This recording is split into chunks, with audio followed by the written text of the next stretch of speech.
지난 주일에 우리는 요한계시록의 7교회에 대해서 대략 배웠습니다. 문제 없는 교회는 하나도 없습니다. 하지만 정도에는 좀 차이가 있죠. 그래서 칭찬과 책망을 겸하여 받는 교회가 있고 책만 반만 받는 교회가 있고 완벽하지는 않지만 칭찬만 받는 그런 교회가 있었습니다. 그런 기준으로 본다면 고린도 교회는 어떤 교회일까요? 요즘 정치적 입장에 따라서 이게 나라냐라는 말을 하는데요. 고린도 교회를 보면 모든 사람이 이게 교회냐라는 말을 하는 그런 교회가 되지 않을까 싶습니다. 교회가 파당으로 나뉘어서 몸이 갈갈이 찢기는 그런 일이 벌어지고 있고요. 5장 오늘 말씀을 보니까 교회 내에 근친상간이 일어났습니다. 그리고 6장에는 교인들 사이에 갈등이 일어났는데 그것을 교회 내에서 해결하지 못하고 세상 법정에 호소하는 일까지 벌어졌습니다. 이건 세상에서도 보지 못할 일이 교회 안에서 일어나니 정말 이게 교회냐라는 말을 하지 않을 수 없는 그런 형편에 처한 그런 교회였습니다. 이 일이 무슨 일인지 좀 더 한번 살펴보도록 하겠습니다.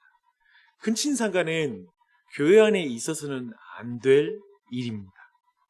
하지만 교회도 신자도 입에 담기 힘든, 어쩌면 세상에서도 일어나면 부끄러운 일이 그들의 삶에서 그런 죄가 일어날 수도 있는 것 같습니다. 그런데 진짜 일어나지 말아야 될 일이 있다라고 또한 사도 바울은 말하고 있습니다. 그것은 교회가 그런 문제들을 비통히 여기지 않는 것입니다. 이게 굉장히 중요하죠. 두 번째, 비통한 슬픔이 없으니까 교회 안에 권징도 없는 일이 벌어집니다. 하지만 사도는 그런 범죄를 이미 판단하고 나서 그들을 교회에서 내쫓으라고 이렇게 말하고 있습니다. 우리는 이런 장면, 이 말씀을 보면 오버랩 되는 그런 풍경이 아마도 하나쯤은 기억날 것입니다. 종종 유명한 목회자의 성 스캔들이 사실로 확인될 때가 있습니다. 그런데 더 놀라운 것은 그런 목회자들이 노회나 그리고 총회에서 우리가 볼 때 합당한 징계가 일어나지 않는 경우를 보게 됩니다. 더하여서 다시 그 목회가 시작되고 굉장히 많은 회중들이 그 교회에 모여서 그 스캔들을 가지고 있는 그 목회자를 품고 그리고 계속 목회가 유지될 수 있도록 함께하는 것을 보게 됩니다. 그 장면을 보면 우리 모두도 사도 바울처럼 동일하게 판단하고 이렇게 말합니다. 죄와 타협하지 말고 죄인을 교회에서 내쫓아야 된다. 더 이상 목회자로서 활동하지 못하게 해야 된다. 라고 이렇게 판단하게 되는 것입니다. 우리는 이런 현상이 왜 교회에서 반복되는지에 대해서 한번 생각해 볼 필요가 있습니다. 왜 고린도 교회는 음행하는 자를 향해 통한이 여기지도 않고 바르게 징계하지 않을 수 있을까? 한번 이걸 좀 내면을 이해하는 마음을 한번 볼 필요가 있습니다. 또 한 가지, 오늘날 왜 노회나 수많은 회중은 죄인들을 바로잡지 않고 면죄부를 쉽게 주는 것일까? 라는 이런 질문을 좀 할 필요가 있습니다.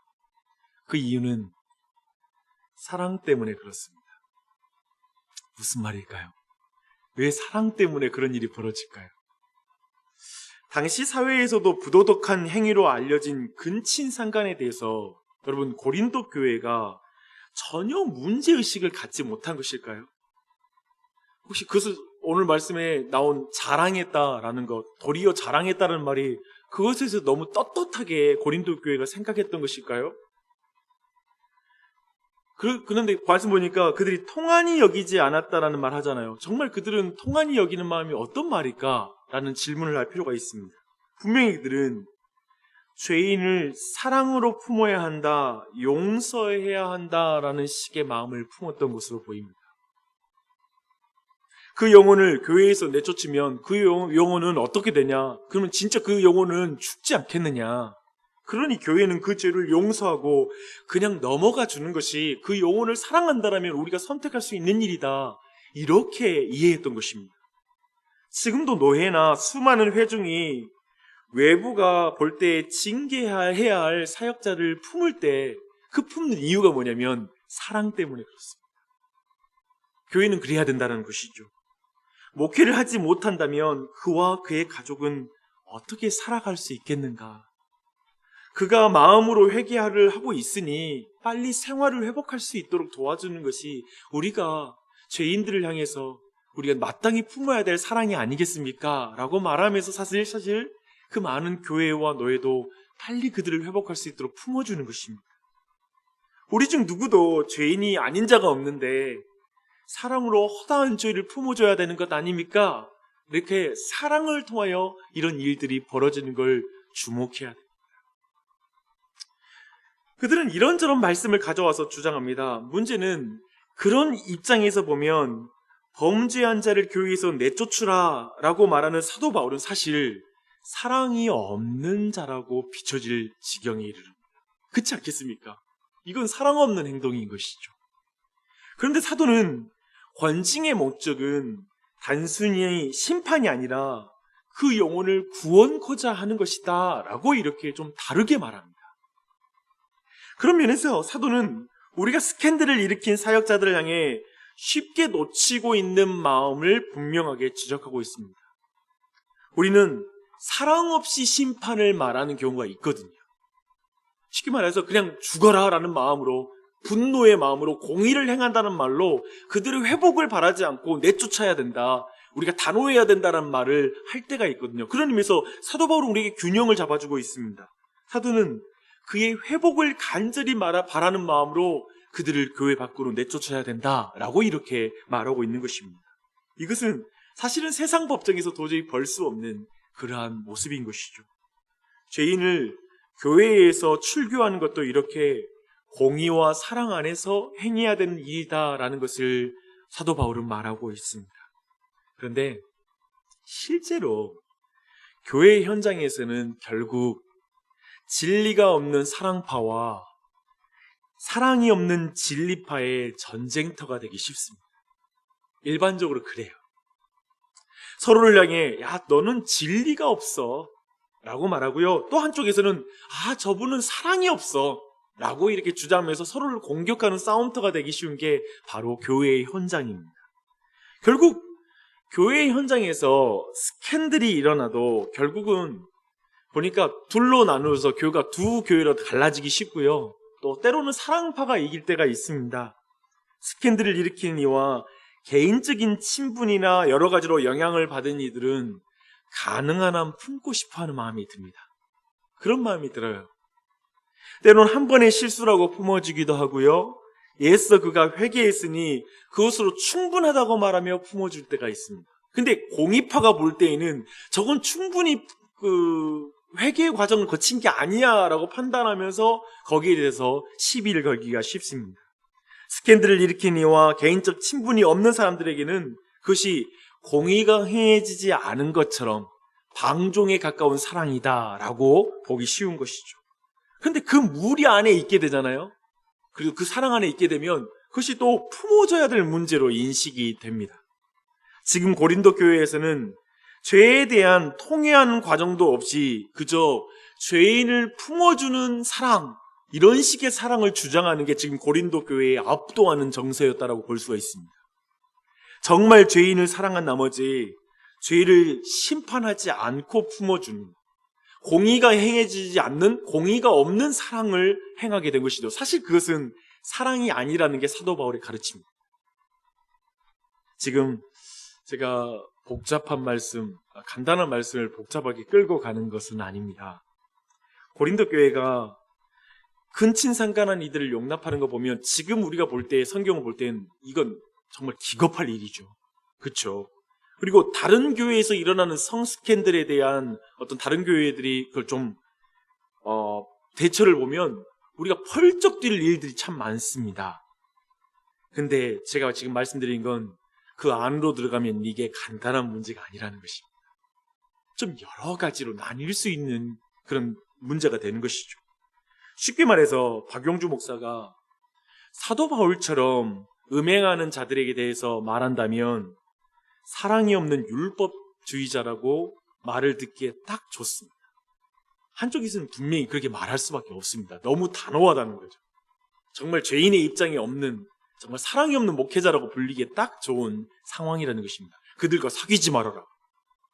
심지어 아마도 목사가 이단의 규명이 될지라도 그 사람과 사귀지 마십시오 혹시 말하더라도 너무 단호한 거 아닌가?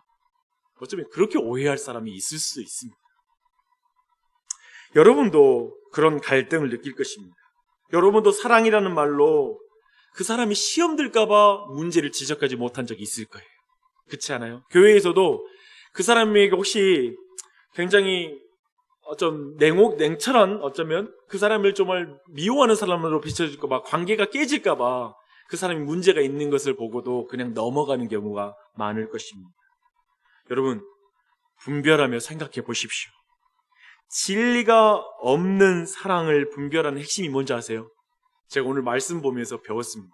그게 뭐냐면 범죄를 비통히 여기는 마음이 있는가 없는가를 여러분 굉장히 주목하십시오. 즉 뭐냐면 공의가 없는 사랑의 특징이 뭐냐면 비통히 여기는 마음 없이 사랑해버리는 것입니다. 용납해버리는 것. 그게 바로 공의가 없는 사랑의 특징입니다. 그래서 무분별한 사랑파에게는 범죄에 대한 비통함이 없습니다. 그렇게 되었을 때 바로잡음 없이 품어줌이 발생하는 것입니다. 그렇죠? 그리고 그래서 마치 의사가 환자의 죽을 병을 알면서도 말하지 않는 것과 같습니다. 죽을 병을 알면서도 의사가 말하지 않는 건 그건 환자를 사랑하는 행동이 아닙니다. 죽으라고 내두는 것이 되는 것이죠. 그건 아주 무자비한 행동이 되는 것이죠. 치료하지 않고 덮어버리면 그 환자가 죽도록 내버려 두는 것이 되는 것입니다. 진리가 없는 사랑의 비참한 결과입니다. 사도 바울은 징계하지 않는 것이 사랑이라고 주장하는 자들에게 징계하는 것도 사랑이라고 말하는 것이죠. 징계하지 않고 조용히 넘어가는 것이 교회를 사랑하는 것이다 라고 말할 때가 있잖아요. 근데 그렇지 않다라고 말하는 것입니다. 교회가 범죄를 비통하게 여기고 제대로 다루지 않는다면 그 적은 누룩이 온 동이에 퍼지지 않겠느냐라고 이렇게 말씀하고 있습니다. 누룩은 삶의 죄악된 요소를 상징하는데요. 그대로 두면 결국에 공동체 전체에 그 죄가 퍼져서 결국 공동체 전체가 죽게 된다는 걸 말하고 있습니다. 우리는 몸에서 암 덩어리를 제거할 때 그 수술을 두고 환자의 몸을 사랑하지 않는 행위라고 말하지 않습니다. 그리스도의 몸 전체를 위해서 누룩을 제거하는 것은 교회를 사랑하는 행위인 것이죠. 또 위에서 말한 것처럼 이것은 공동체를 위해서 한 개인이 희생될 수 있어야 돼 라는 식으로 또 한 개인에게 무자비한 행동을 또한 말하는 것도 아닙니다. 아까 말한 것처럼 징계를 통해 회개하되 한 사람의 회복을 위해서 또한 행하는 것이기 때문에 이것은 한 사람과 공동체 전체의 회복을 위해서 징계를 행해야 된다는 걸 말하고 있는 것입니다. 그래서 음행하는 자들을 사귀지 말라라는 명령은 개인과 공동체 모두를 사랑하는 행위다라고 사도 바울은 가르치고 있습니다.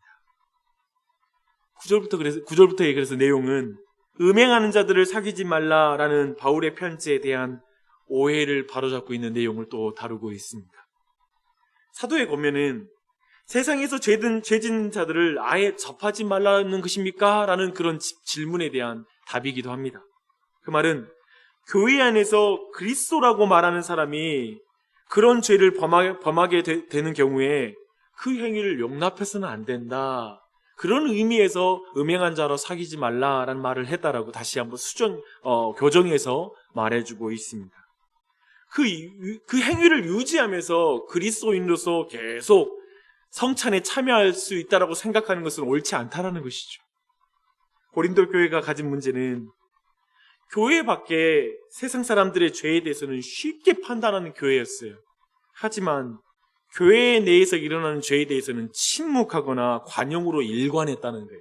그게 진짜 문제라는 거예요. 오늘날 한국교회에서 쉽게 볼 수 있는 문제 아닙니까? 교회 밖에 성범죄, 도덕적인 성적 범죄에 대해서는 날성칼을 띄고 막 대형 교회든 작은 교회든 세상에 있는 성적인 문제, 동성연애 이슈일 수 있고요. 수없이 많은 그 죄에 대해서는 날카로운 칼을 들고 신앙 운동을 벌이는데 교회 내부에서는 온갖 성범죄와 문제에 대해서 무딘 칼날을 가지고 있다는 거예요. 그것을 지적하고 있는 것입니다. 이것이 12절에서 사도가 외인즉 교회 밖 사람들을 판단하는 것은 중요한 문제가 아니고 정작 교회 안의 사람들을 판단하는 것이 중요하다라고 가르친 그 이유입니다. 본문은 오늘 말씀 고린도전서 5장 말씀은 이렇게 사실 많은 사람들의 심기를 불편하게 하는 그런 말씀입니다. 교인 중에 근친상간이 발생했기 때문에 불편한 말씀이 아니라 교회 안에 권징이 행해지지 않고 있다라는 것 때문에 불편합니다. 사실 우리 중에 별로 이 말씀이 걸릴 사람이 많지 않거든요. 음행의 문제 불편할 거 없잖아요. 문제는 그 문제를 제대로 다루고 있지 않는, 권징을 행하지 않는 문제에서 우리가 피해 나가기 힘들 때문에 좀 불편한 내용이기도 합니다. 교회는 모든 것이 가하고 모든 것이 용납되는 그런 곳이 아닙니다. 교회는 자기 마음대로 할 수 있는 곳이 아닙니다. 오히려 하나님의 말씀의 기준이 양날선 검과 같이 살아있는 곳이며 그 말씀에 의하여서 판단받고 다스림을 받는 곳이 바로 교회입니다. 그래서 요한계시록에 그 입에서 양날검을 가지신 예수님이 계시잖아요. 그 말씀대로 그렇습니다. 하나님께서 하나님의 검인 말씀으로 통치하는 곳이 바로 교회입니다. 교회의 순결은 지켜져야만 합니다. 그럴 때 교회는 복음의 영광스러움을 세상 가운데 드러낼 수가 있는 것이죠. 이것이 교회의 부르심입니다. 좋은 게 좋다라는 말은 결코 교회에는 어울리는 말이 아닙니다. 좋은 게 좋다. 하나님의 편에 설 것인가, 그저 사람들에게 좋은 사람이 될 것인가, 하나님의 말씀에 순종할 것인가, 아니면 사람들의 주장에 그냥 문제 없이 가려고 따를 것인가, 하나님의 종이 될 것인가, 사람의 종이 될 것인가, 이것을 우리 안에 결정해야 됩니다. 오늘날의 교회 그리고 교회의 지도자들 또한도 깊이 생각하고 이 부분에서 순종해야 할 것입니다. 주 안에 사랑하는 여러분, 이 아침에 기도할 때 자신이 어디에서 떨어졌는지 한번 스스로 돌아보며 생각하면서 기도하시길 바랍니다. 세상의 죄에 대해서는 소리 높여 말하지만 우리 자신의 죄에 대해서는 둔감해지지 않았는지를 한번 돌아보십시오. 자녀들, 배우자, 타인에 대해서는 아주 날카롭게 말하지만 자신은 혹시 무뎌진 죄의 모습은 있지 않는지를 한번 돌아보십시오. 또한 우리 교회에 그런 모습이 없는지를 한번 돌아보십시오. 세상에서나 일어날 법한 일들이 우리 가정에, 교회 안에 버젓이 일어나고 있지는 않습니까? 나와 교회가 순결과 거룩을 잃어버리는 모습은 없는지 한번 돌아봐야 할 것입니다. 서로 사랑한다는 말로 마땅히 행해야 될 권징을 행하지 않고 넘어가고 있는 모습은 있지 않는지, 기도할 때 정말 이 시간 교회를 위해서 그리고 자신과 가정을 위해서 기도할 때 참된 권징이 행해지는 교회가 되게 해주시옵소서. 주일 말씀 때마다, 말씀을 볼 때마다 말씀이 날카롭게 내 마음을 찌를 때 내가 죄인인 걸 인정하고 겸손히 말씀을 받는 그 은혜가 우리 가정과 교회에 있게 해 주시옵소서 라고 기도하는 아침이 되시길 바랍니다. 또한 교회의 지도자들이 사람을 두려워하지 않고 말씀 전하는 교회의 말씀 선포자들이 되게 해 주십시오라고 기도해 주십시오. 교회를 이끌어갈 때 사랑과 그리고 공의로 진리 안에서 바르게 교회를 치리할 수 있도록 기도해 주시길 바랍니다. 그래서 참된 분별 속에서 교회가 세워질 수 있도록 여러분이 기도했으면 좋겠습니다. 사도 바울처럼 말입니다. 그런 애가 우리 자신에게 있었으면 좋겠어요. 그리고 배우자에게, 가정에게, 그리고 온 교회에 그런 은혜가 있도록 여러분 같이 기도하는 이 아침이 되시길 바랍니다. 그게 바로 고린도전서 5장의 기도이고 은혜인 줄 믿습니다. 기도하시겠습니다.